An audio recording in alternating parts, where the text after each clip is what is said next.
Se confirma nuevo caso de coronavirus en Ecuador. Cifra de contagiados asciende a 7. Gobierno autoriza realización de actos masivos en Guayaquil. Restricción se mantiene para Babahoyo. Trámite de reformas legales entre las prioridades de las comisiones permanentes luego de receso legislativo.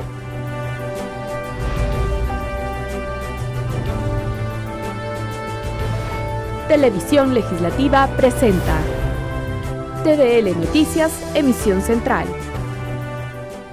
Saludos amigos y bienvenidos todos a la emisión central de TVL Noticias en este martes 3 de marzo del 2020. Como siempre, la bienvenida a quienes nos sintonizan a través de la señal de la televisión legislativa del Ecuador y también a quienes nos siguen por internet por tvl.asambleanacional.gov.es y por Facebook Live. Enseguida la información.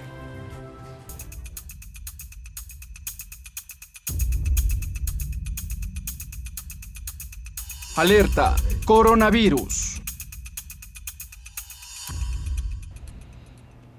El Ministerio de Salud confirmó un 7º caso de coronavirus en el Ecuador. Esta información fue conocida la noche de este lunes. De otro lado, el cerco epidemiológico que inició con 177 personas se redujo a 100 tras verificar que 77 de los evaluados no presentan síntomas de portar el virus. A las 10 de la noche de este lunes, el Ministerio de Salud Pública envió un comunicado oficial confirmando el 7º caso de coronavirus en Ecuador. Se trataría de una persona que mantuvo contacto con la primera portadora del virus, la mujer de 71 años que llegó de Madrid y entró por el aeropuerto de Guayaquil el 14 de febrero. El Instituto Nacional de Investigación de Salud Pública, INSPI, reveló sobre este nuevo caso, que presenta síntomas leves y se encuentra en aislamiento domiciliario, bajo vigilancia médica especializada. Además, el ministerio informó que de las 177 personas que constaban en el cerco epidemiológico, 77 cumplieron con el periodo de evaluación y no presentan síntomas. El aislamiento domiciliario que está aplicando Ecuador ya se está adoptando en otras naciones como Italia, México y España, que registran situaciones similares. Según la titular del Ministerio de Salud, médicos especializados realizan controles 2 veces al día a las personas en esta situación de riesgo para atender y combatir los síntomas. Se han tomado medidas para evitar la propagación del virus en Ecuador. Una de ellas fue evitar eventos masivos en Guayaquil y Babahoyo. Sin embargo, mediante su cuenta de Twitter, la ministra de Gobierno María Paula Romo informó que la medida se mantiene solo para Babahoyo y que en la ciudad de Guayaquil se pueden realizar eventos que reúnan a una gran cantidad de ciudadanos. Otro intento para reducir los riesgos es en Galápagos. Se trata de 2 medidas implementadas en los aeropuertos de la zona insular. La primera es la inadmisión de toda persona sintomática respiratoria que cumpla con la definición del caso COVID-19, conforme el protocolo fijado por el Ministerio de Salud de Ecuador, y la prohibición de entrada a los viajeros que registren visitas en los últimos 30 días en los países de la Organización Mundial de la Salud que determinó con brote activo del coronavirus. Esta es la información hasta el cierre de esta edición. Recuerde informarse por los sitios oficiales. Las cuentas recomendadas por el Ministerio de Salud son la del Presidente de la República, la Presidencia, la Secretaría de Comunicación, los Ministerios de Salud y de Gobierno y Cancillería. Tatiana Sonnenholzner, TVL Noticias. Y luego de 4 días del anuncio de la llegada del coronavirus a nuestro país, las farmacias se vieron desabastecidas de algunos productos que se los utiliza como medida de prevención. Salimos a algunas de las farmacias a constatar la situación. Nuestra compañera Lorena Espinosa nos cuenta cuál es el estado hasta el momento. Gracias, buenas tardes. Así es, salimos a las farmacias para ver si nuevamente ya están abastecidos debido a que este fin de semana la ciudadanía, a propósito del anuncio de la llegada del coronavirus a nuestro país, pues se lanzó a las farmacias a comprar bastantes mascarillas, vitamina C, gel antibacterial, alcohol. Hemos conversado con algunos ciudadanos y esas son las medidas de prevención que han estado tomando para prevenir precisamente este virus que ha llegado a nuestro país. Estamos ya en una de las farmacias del centro histórico de la capital y queremos conversar precisamente si es que nuevamente ya están abastecidos. ¿Qué es lo que la gente más viene a comprar? Buenas tardes. Hola, buenas tardes. Obviamente lo que más viene a comprar son mascarillas y gel antibacterial.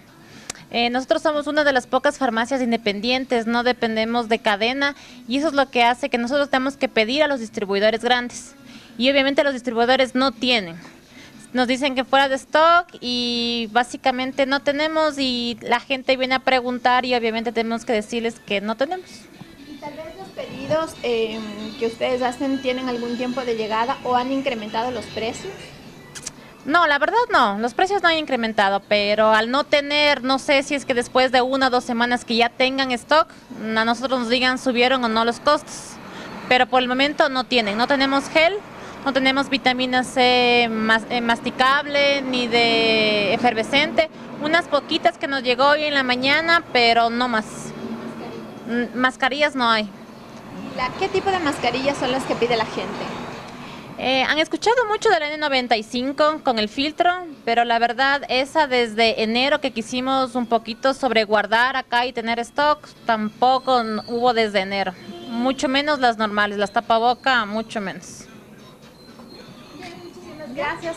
Bueno, esa es la situación en algunas de las farmacias de la capital que están desabastecidas de estos productos que sobre todo la gente quiere consumir bastante, que son las mascarillas, la vitamina C, el gel antibacterial. Sin embargo, ya han dicho las autoridades que la medida de prevención básica es el lavado correcto de las manos, también el uso correcto del gel antibacterial y únicamente la mascarilla si es que usted presenta algún tipo de enfermedad respiratoria. Es lo que les podemos contar desde una de las farmacias del centro de Quito. Buena tarde. Gracias a Lorena Espinosa a tomar en cuenta estas recomendaciones, así como también estar permanentemente informado a través de fuentes oficiales. Esto es muy importante. Les contamos que según cifras de la Organización Mundial de la Salud, apenas el 3% de pacientes con coronavirus fallece. Al menos el 85% de ciudadanos contagiados con el virus llevan una vida normal.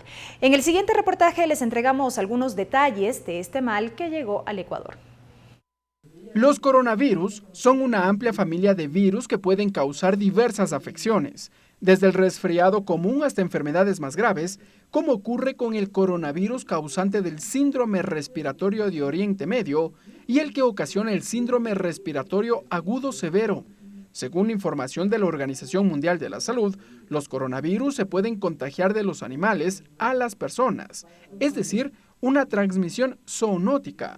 Y de acuerdo con estudios exhaustivos al respecto, sabemos que el coronavirus que ocasiona el síndrome respiratorio agudo severo se transmitió de la civeta, un animal carnívoro muy apetecido en China, hacia el ser humano. Esas infecciones suelen cursar con fiebre y síntomas respiratorios, entre ellos la tos y disnea o dificultad para respirar. En los casos más graves, pueden causar neumonía, síndrome respiratorio agudo severo, insuficiencia renal e incluso la muerte. Pero conozcamos algunas cifras. El síndrome respiratorio agudo y grave, también conocido como SARS, se inició en noviembre del 2002 en China. Afectó a más de 8.000 personas en 37 países y provocó más de 700 muertes. La mortalidad del SARS-CoV se ha cifrado en el 10% aproximadamente. El coronavirus causante del síndrome respiratorio de Oriente Medio fue detectado por primera vez en el 2012 en Arabia Saudita. Se ha notificado hasta octubre de 2019 más de 2.400 casos de infección en distintos países, con más de 800 muertes. La letalidad es, por lo tanto, del 35%. A finales de diciembre de 2019, se notificaron los primeros casos de un nuevo coronavirus en la ciudad de Wuhan, China. El COVID-19 es una cepa del SARS-CoV y la situación a escala mundial refleja 88.930 casos confirmados, con un total de 3.043 personas fallecidas, por lo que su porcentaje de letalidad es del 3%. Como observamos, el índice de mortalidad del COVID-19 o coronavirus no supera el 3%. De ahí que cabe la interrogante sobre el uso constante de la mascarilla. El médico Patricio Barzallo lo explica. Esta que es la mascarilla quirúrgica que generalmente utilizamos nosotros los médicos y que previene el paso de bacterias desde uno hacia los pacientes, ¿no? Eso es importante determinar porque este tipo de mascarilla no previene contagiarse. Debe utilizar la persona que ya tiene sintomatología. La información del médico Patricio Barzallo surge a raíz del reporte sobre que mascarillas, alcohol y geles desinfectantes empezaron a escasear en establecimientos comerciales, luego que se confirmara el primer caso de coronavirus en Ecuador. Tan solo deberían utilizar la mascarilla las personas que tienen sintomatología. No es necesario que utilice todo el mundo. Las autoridades hicieron un llamado a la calma y a mantenerse informado a través de fuentes oficiales. Ricardo Bravo, TVL Noticias.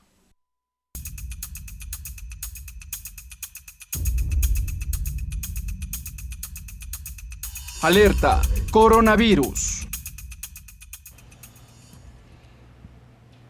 Y en otras noticias, amigos, les contamos que las diferentes comisiones permanentes de la Asamblea Nacional tienen definido su cronograma de trabajo para los próximos meses. Las mesas legislativas se concentrarán sobre todo en el trámite de varias reformas legales, luego de volver del primer receso legislativo de este 2020. La Comisión de Relaciones Internacionales tiene trazado su plan de trabajo para el primer semestre del 2020. La mesa legislativa se concentrará en el trámite de las reformas a la Ley de Movilidad Humana, pues se aprestan a la aprobación del informe para primer debate. Que aspiramos que hasta este fin de mes ya podamos terminar y poder presentar el informe al CAL. La Comisión de Desarrollo Económico, en cambio, se concentrará en la construcción de leyes que generen empleo y producción. Por ejemplo, traerán a debate nuevamente el proyecto de ley del artesano y el proyecto de ley de turismo. Un mejor papel y definición de las diferentes modalidades de turismo sostenible que el país apuesta: turismo rural, turismo ecológico, turismo comunitario, turismo de eventos, de convenciones y los incentivos que requerimos para ello.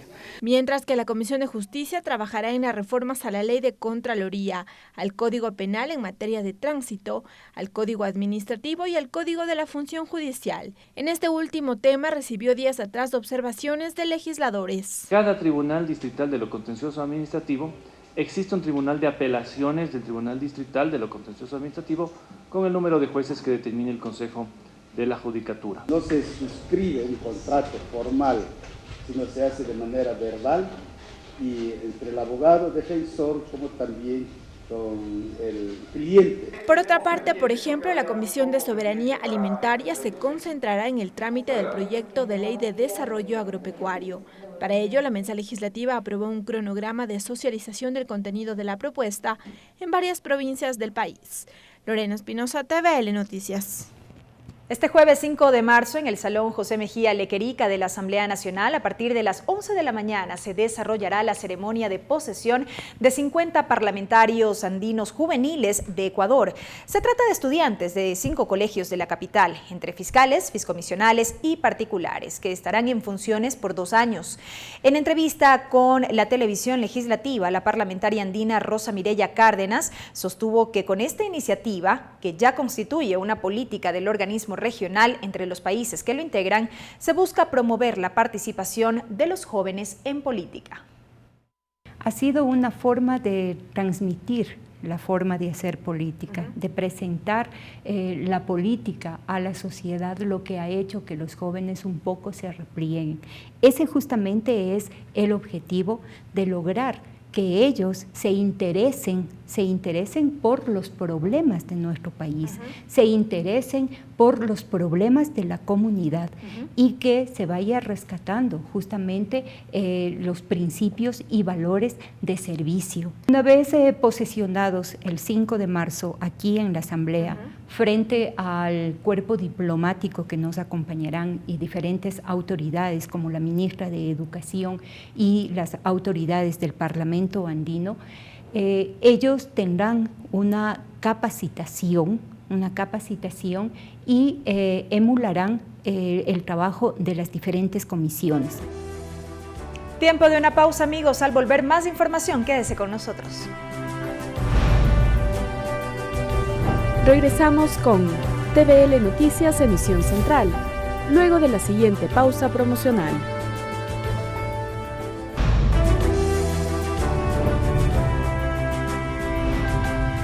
Continuamos con TVL Noticias, emisión central.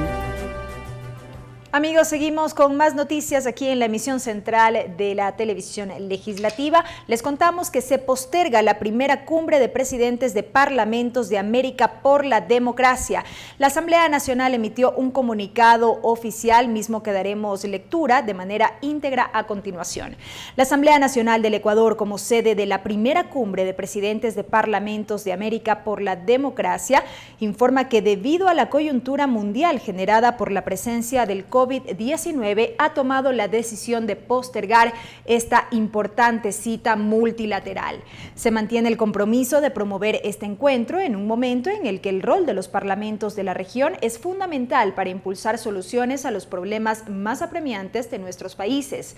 Esta primera cumbre será un espacio para compartir experiencias, buenas prácticas y resultados exitosos en tres importantes ámbitos: institucionalidad democrática, inclusión socioeconómica y desarrollo sostenible, así como también transparencia y participación ciudadana. Informaremos oportunamente la nueva fecha en que se realizará la primera cumbre de presidentes de parlamentos de América por la democracia. Se agradece el esfuerzo y respaldo de los organismos internacionales y los representantes de todos los parlamentos de América Latina y el Caribe. Estamos seguros de contar con su presencia y su compromiso por la democracia, indica este comunicado oficial de la Asamblea Nacional.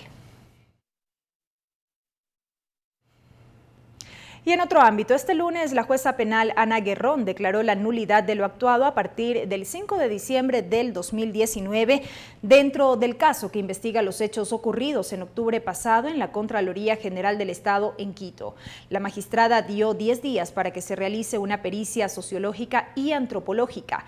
Ernesto Pazmiño, abogado de 3 de los 27 procesados acusados por la Fiscalía de sabotaje, paralización de un servicio público y destrucción de registros, recordó que la Corte Interamericana de Derechos Humanos y la Corte Constitucional mantienen como una obligación de los jueces de la justicia ordinaria, cuando hay indígenas procesados en un delito penal, que se haga una valoración intercultural mediante peritajes sociológicos y antropológicos, práctica que no se realizó en el curso del proceso. Pazmiño denunció que pese a que era una obligación de la Fiscalía designar ese perito, nunca lo hizo y fueron las partes procesales las que insistieron en el pedido, pero lo habrían negado por improcedente.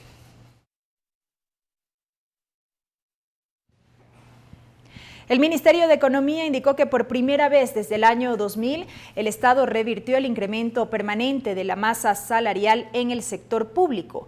Mediante un comunicado, la cartera de Estado señaló que las decisiones gubernamentales de optimizar el sector público y hacerlo más eficiente han controlado el nivel de crecimiento del gasto en personal, que desde el 2010 representaba un monto aproximado de $400 millones adicionales cada año.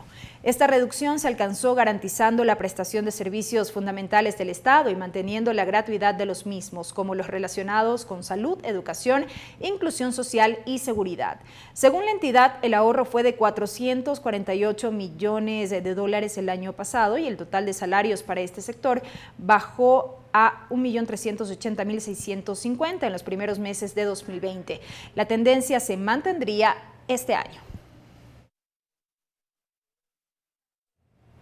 El presidente de la República, Lenín Moreno, ofreció $50 millones adicionales al presupuesto de la Policía Nacional, además de la creación de una universidad para la especialización de los agentes del orden.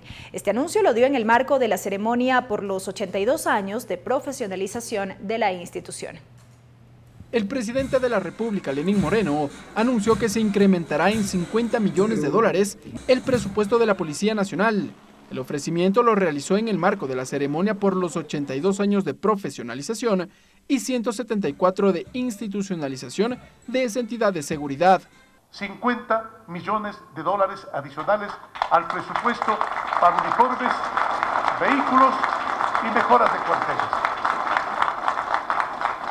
También destacó la necesidad de profesionalizar a los policías del país. Este año se construirá la Universidad de la Policía para su formación y capacitación. El discurso lo dio frente a cadetes graduados de la Policía Nacional, a quienes también recordó su papel durante los episodios de octubre pasado. Ustedes enfrentaron duros momentos hace 4 meses. Su papel fue fundamental para preservar el orden social, la libertad y la democracia. Y lo digo con orgullo, tenemos una policía muy profesional. En este evento se incorporaron 297 subtenientes. A la acto asistieron las máximas autoridades del Estado, entre ellas el presidente de la Asamblea Nacional, César Litardo. Ricardo Bravo, TVL Noticias. Mediante boletín de prensa, el Ministerio de Educación informó que desde este 2 de marzo inició la fase de cambios de unidades educativas a estudiantes matriculados en el régimen Costa. El primer día se han registrado más de 4.000 solicitudes atendidas, de las cuales más de 1.600 pertenecen a Guayas y más de 600 a la provincia de Los Ríos. La atención se realizará hasta el 15 de marzo de acuerdo con el último dígito de la cédula del padre o representante legal. Cabe precisar que los traslados son requerimientos extraordinarios. Las sedes de atención se pueden consultar en la web juntos.educacion.gov.es. El horario es de 7 de la mañana hasta las 8 de la noche de domingo a domingo.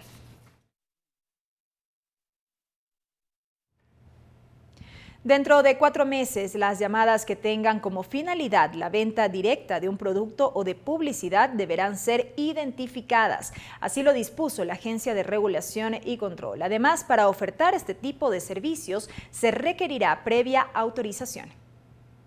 La Agencia de Regulación y Control Arcotel expidió una resolución que exige la identificación de llamadas comerciales, publicitarias o proselitistas realizadas a través de una operadora móvil.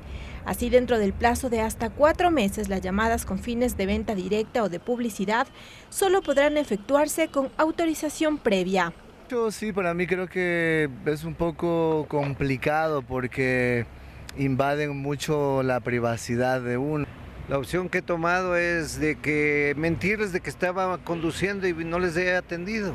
Los números deberán ser identificados y para ello se creará un registro. Por ejemplo, si la llamada proviene de bancos, cooperativas, tarjetas de créditos o seguros, el identificador será finanzas. Si se trata de una actividad turística que oferte paquetes de viajes en su celular, se registrará como turismo y será entonces usted quien decide si contestar o no la llamada. Pues sí, la verdad sí, porque a veces nos encontramos como que en reunión o estamos ocupaditas y justo es la llamada ahí. Si es que obviamente necesito alguna oferta de lo que ellos, o plan celular, lo que sea, obvio contesto, pero si es que estoy conforme con lo que tengo, creo que no perderé el tiempo en eso. Además, los usuarios podrán denunciar ante la Arcotel los números de celulares de los cuales provengan llamadas con fines de venta directa que no se encuentren identificados. Si los números reportados no constan en el registro, serán suspendidos de manera definitiva. Lorena Espinosa, TVL Noticias. La Dirección Nacional de Registro de Datos Públicos, DINARDAP, inició el proceso de mejora del sistema registral del país. Para ello, se elaboró una encuesta dirigida a los registros de la propiedad. Ricardo Bravo nos tiene más detalles en el siguiente informe. Adelante. Así es, ¿qué tal? Buenas tardes. El objetivo es optimizar los trámites para la entrega del registro de la propiedad a los ciudadanos. Así lo explicó la directora nacional del Registro de Datos Públicos, Lorena Naranjo. Ejemplo, si es que hay un municipio que tiene un desarrollo tecnológico importante, incluso está dando certificaciones en línea, pero podemos darnos cuenta que la parte de talento humano o la parte de gestión de los procesos no es lo suficientemente bien llevada a cabo. Se puede hacer incidencia en esos puntos específicos para mejorar la atención. Según explicó la directora nacional del Servicio de Datos Públicos, tras este proceso de diagnóstico se conocerá qué municipios necesitan implementar todos sus sistemas informáticos para entregar de forma mucho más ágil, señaló, los registros de la propiedad a la ciudadanía. Y eso, para poder aligerar este proceso, vamos nosotros como Dirección Nacional de Registro de Datos Públicos a aquellos municipios que por sus condiciones económicas, sus condiciones técnicas, no tienen un software de registro, proveerlos la Dirección Nacional directamente. Finalmente, todo este proceso se extenderá hasta el mes de diciembre de este año. Hasta que ese informe, que tengan una buena tarde. Gracias a Ricardo Bravo por ese reporte y de esta manera, amigos, concluye esta emisión de noticias. Gracias por haber estado con nosotros. Una muy buena tarde. Televisión Legislativa presentó TVL Noticias, emisión central.